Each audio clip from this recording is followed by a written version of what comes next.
우리 의뢰인분들이 날마다 상담을 받으실 때 내가 왜 이혼을 고민하는지 또는 결심하는지에 대해서 뭐 이렇게 체크도 해주시고 말씀을 해주시거든요. 근데 이제 언젠가부터 많이 말씀해 주시는 게 알고 봤더니 내가 가스라이팅을 당해온 거더라. 이런 말씀도 많이 하시고 상대방이 뭐 나르시시즘, 뭐 소시오패스, 뭐 인격장애, 뭐 이런 말씀도 이제 많이 하세요. 그래서 저도 이제 의뢰인분들 사안을 계속 접하다 보니까 아, 이런 어려움이 있으시구나, 이런 어려움이 있으시구나, 이런 생각이 이제 들게 되더라고요. 가스라이팅은 제가 예전에 라디오 방송인가 할 때 그 용어를 저는 처음 접했던 것 같아요. 사실 뭔가 교묘하게 해서 사실은 그 가스라이팅을 하는 사람에게 잘못이 있다고 할지라도 당하는 사람은 마치 내가 어디가 이상한가? 내 잘못인가? 라는 이제 그릇된 생각을 하게 된다는 거예요. 그런 식으로 해서 우리 의뢰인분들도 되게 많이 말씀해 주시는 게 뭐 예를 들어 상대방이 극단적으로 뭐 폭력을 한다거나 또는 뭐 협박을 한다거나 각종 이제 생활 통제를 한다거나 근데 그게 내 탓인 거예요.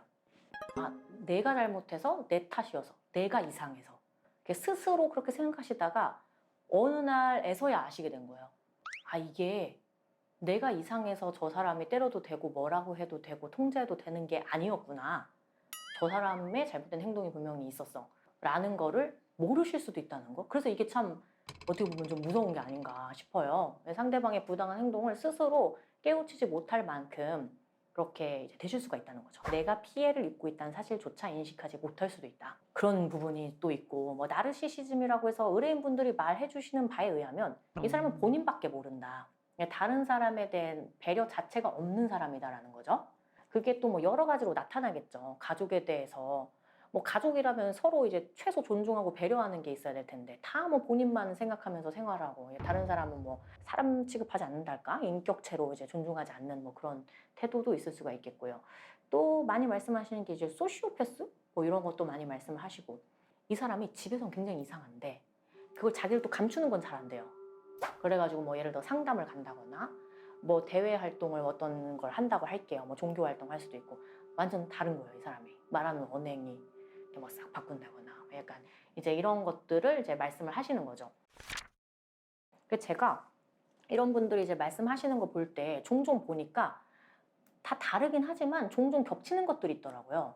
그 중에 뭐가 많이 있었냐면 생활 통제가 많이 있었어요. 이거는 인간관계 단절로 이어지게 되는데 그러니까 배우자가 지인들 만나는 거, 친척들, 심지어 가족들 만나는 거를 뭐라고 하는 거예요.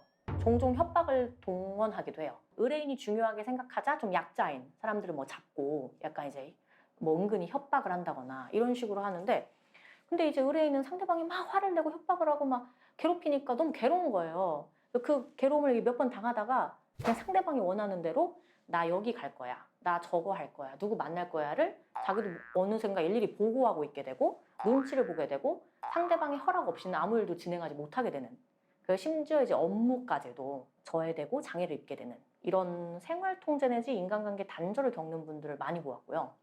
그러니까 어떻게 보면 본인이 상황에 있다는 것도 다른 사람이랑 대화를 해야 하는데 이게 모르는 거예요. 인간관계 단절이 되니까 내 마음을 이렇게 편안하게 털을 사람도 없어요. 맨날 생활이 감시되고 뭐 심지어 막 위치 추적하고도 뭐 왜 안 오냐 막 이렇게 하니까 그런 게 많이 있더라는 거죠.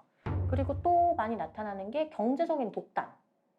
뭐 예를 들어 내가 돈을 다 버는데 다 상대방한테 다 줘요. 상대방은 어디 쓰는지 몰라. 그 상대방은 본인의 경제생활 하나도 공유를 안 해요. 그 왜 그러셨어요? 하면 본인도 모르겠대요. 그냥 상대방이 다 달라고 했대요. 뭐 그런 식이에요. 경제적으로도 통제. 그리고 또 뭐 의뢰인을 막 약간 이렇게 깎아내리는 그런 언행 또는 본인을 불쌍하게 만드는 언행. 나의 모든 것은 다 막 이해받아야 된다는 거죠. 내가 사실은 뭐 이래서 이렇게 됐던 거야 하면서 왠지 불쌍해. 뭐 사례로 보면 여러 가지가 있는 것 같아요. 결국에는 폭언, 협박, 뭐 폭행으로 나타나면은 그냥 이게 겉으로 보기에 이제 폭행 사례죠. 폭행 사례인데 들여다보면 인격적으로도 굉장히 힘들었더라. 이것까지 같이 기재하게 되는 거죠. 우리 의뢰인분이 한 몇 년을 엄청 괴롭힘을 당하고 이분도 똑같아요. 인간관계 단절. 그리고 뭐 누구만 만나면 막 짜증이 나요. 뭐 너무 늘 괴로우니까. 더 단절돼 계속. 근데 이제 이 사람의 약점은 자녀. 자녀 갖고 상대방이 은근히 협박해요. 근데 증거 확보하기도 너무 어려워. 순간순간 협박을 하니까. 그러다가 의뢰인분이 그냥 이상하긴 하다, 힘들다 이렇게만 생각했지 상대방이 어떠한 문제가 있다. 나는 여기서 벗어나야 된다는 생각 자체를 못 하시다가 다행히도 유튜브를 통해서 알게 되셨대요. 뭐 예를 들어 화내는 아내 뭐 그런 거를 주로 검색을 하다가 갑자기 막 가스라이팅, 뭐 나르시시즘 막 이런 게 뜨더래요. 그래서 자세히 봤더니 아, 이 사람의 행동이 이거였네?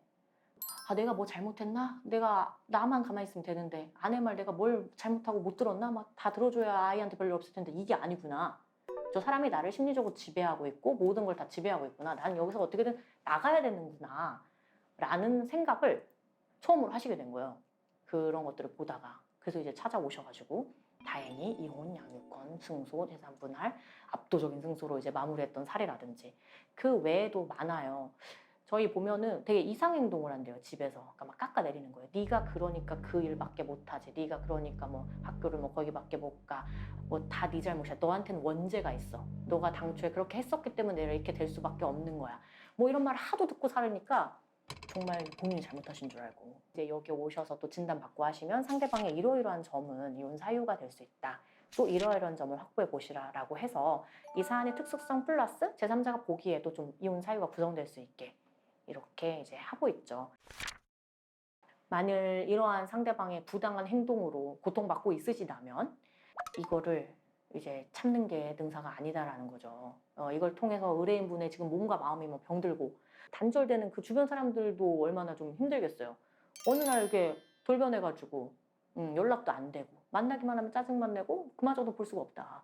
자녀도 그건 제대로 지키는 게 아닐 수가 있겠죠. 지금의 전전긍긍에서 더 큰 일이 일어날까 봐 어떻게든 뭐 견뎌본다고 해본들 매일 그런 비정상적인 생활 속에서 아이가 자라게 된다면 이제 정서적으로도 안정되기가 좀 어려울 수가 있잖아요.